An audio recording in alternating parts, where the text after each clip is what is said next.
अस्सलाम वालेकुम। आज की वीडियो में हम एक ऐसी ग़िज़ा के बारे में बात करने वाले हैं जो बज़ाहिर बहुत सादा नज़र आती है, लेकिन इसके बारे में लोगों के जहन में बहुत से सवालात मौजूद हैं। इस ग़िज़ा को साबूदाना या फिर सागूदाना भी कहा जाता है। अक्सर लोग साबूदाना को खीर की शक्ल में खाते हैं, कुछ लोग इसे खिचड़ी की शक्ल में इस्तेमाल करते हैं और कुछ लोग इसे कमजोरी दूर करने वाली ग़िज़ा भी समझते हैं। लेकिन असल सवाल ये है, क्या साबूदाना वाकई ही सेहत के लिए फ़ायदेमंद है? क्या ये वाकई ही जिस्म को ताकत देता है? और क्या हर शख्स को साबूदाना खाना चाहिए या कुछ लोगों को इससे परहेज करना चाहिए? आज की इस वीडियो में हम साबूदाना के बारे में आपके लिए मुकम्मल साइंसी मालूमात लेकर आए हैं। हम जानेंगे साबूदाना असल में क्या है, ये कहाँ से आता है, इसके अंदर कौन कौन से ग़िज़ाई अज्जा यानी न्यूट्रिएंट्स पाए जाते हैं, इसके सेहत पर क्या असरात होते हैं और किन लोगों के लिए ये मुफीद है और किन लोगों के लिए ये नुकसानदेह भी हो सकता है। डियर फेलोज, सबसे पहले हम ये जानेंगे कि साबूदाना असल में क्या है। बहुत से लोग समझते हैं साबूदाना कोई दाना है या किसी पौधे का बीज है, लेकिन हकीकत इससे मुख्तलिफ है। साबूदाना दरअसल एक पौधे की जड़ से हासिल होने वाले नशास्ते से बनाया जाता है। इस पौधे का नाम है कसावा। कसावा एक ऐसा पौधा है जो खास तौर पर जनूबी अमेरिका, अफ्रीका और एशिया के कुछ इलाकों में पाया जाता है। इस पौधे की जड़ के अंदर बड़ी मिकदार में नशास्ता मौजूद होता है। इसकी जड़ को खास तरीके से प्रोसेस किया जाता है। इसमें से नशास्ते को निकाला जाता है और फिर इस नशास्ते को छोटे छोटे गोल दानों की शक्ल दी जाती है। यही दाने बाद में खुश्क होकर वो चीज बनाते हैं जिसे हम साबूदाना कहते हैं। अब सवाल ये है, साबूदाना में आखिर ऐसे कौन से न्यूट्रिएंट्स हैं जो इसे तवानाई देने वाली ग़िज़ा बनाते हैं। तकरीबन 100 ग्राम साबूदाना में 350 के करीब कैलोरीज मौजूद होती हैं। इसमें कार्बोहाइड्रेट्स की मिकदार तकरीबन 85 से 88 ग्राम तक हो सकती है। इसके अलावा इसमें थोड़ी मिकदार में कुछ मिनरल्स भी पाए जाते हैं, जैसे कैल्शियम, आयरन, पोटाशियम और मैग्नीशियम। अगरचे साबूदाना में प्रोटीन और विटामिन्स की मिकदार बहुत ज़्यादा नहीं होती, लेकिन इसके बावजूद ये जिस्म को फौरी तवानाई फराहम करने वाली ग़िज़ा समझी जाती है। इसी वजह से बहुत सी सकाफ़तों में साबूदाना को कमज़ोरी दूर करने वाली ग़िज़ा के तौर पर इस्तेमाल किया जाता है।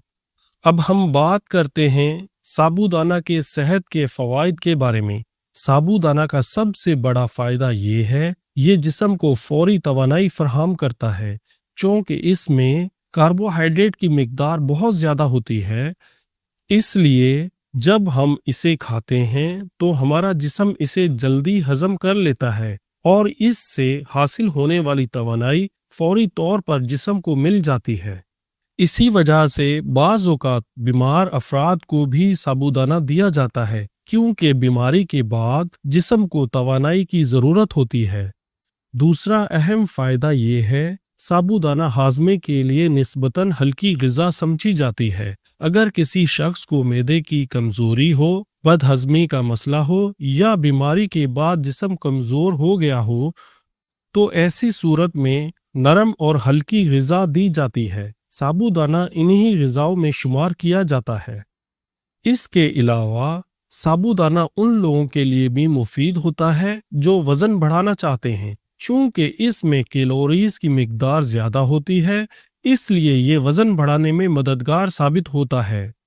अब हम हड्डियों की सेहत के हवाले से बात करते हैं। साबूदाना में कैल्शियम और मैग्नीशियम जैसे मिनरल्स भी मौजूद होते हैं जो हड्डियों की सेहत के लिए अहम समझे जाते हैं। अगरचे इनकी मिकदार बहुत ज़्यादा नहीं होती, लेकिन फिर भी ये जिस्म को कुछ हद तक फ़ायदा पहुंचा सकते हैं। पोटाशियम भी साबूदाना में पाया जाता है। पोटाशियम एक ऐसा मिनरल है जो जिस्म को ब्लड प्रेशर को कंट्रोल करने और दिल की सेहत को बरकरार रखने में अहम किरदार अदा करता है। اب سوال یہ ہے، کیا سابودانہ بچوں کے لیے بھی فائدہ مند ہے؟ بچوں کے لیے سابودانہ ایک اچھی غذا ہوتی ہے کیونکہ یہ نرم ہوتا ہے اور آسانی سے ہضم ہو جاتا ہے۔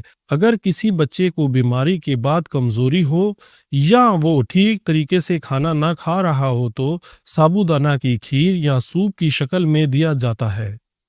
بزرگ حضرات کے لیے بھی سابودانہ مفید ہوتا ہے۔ عمر بڑھنے کے ساتھ ساتھ بہت سے لوگوں کو ہاضمے کے مسائل ہو جاتے ہیں یا دانت کمزور ہو جاتے ہیں۔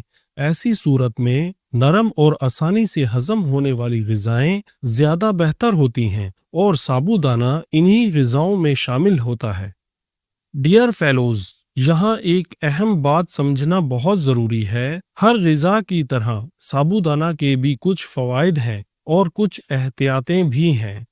مثال کے طور پر ذیابیطس کے مریضوں کو سابودانہ زیادہ مقدار میں نہیں کھانا چاہیے۔ اس کی وجہ یہ ہے سابودانہ میں کاربوہائیڈریٹس زیادہ ہوتے ہیں جو بلڈ شوگر لیول کو تیزی سے بڑھا سکتے ہیں۔ اسی طرح جو لوگ وزن کم کرنا چاہتے ہیں یا موٹاپے کا شکار ہیں، انہیں سابودانہ محدود مقدار میں استعمال کرنا چاہیے کیونکہ اس میں کیلوریز زیادہ ہوتی ہیں۔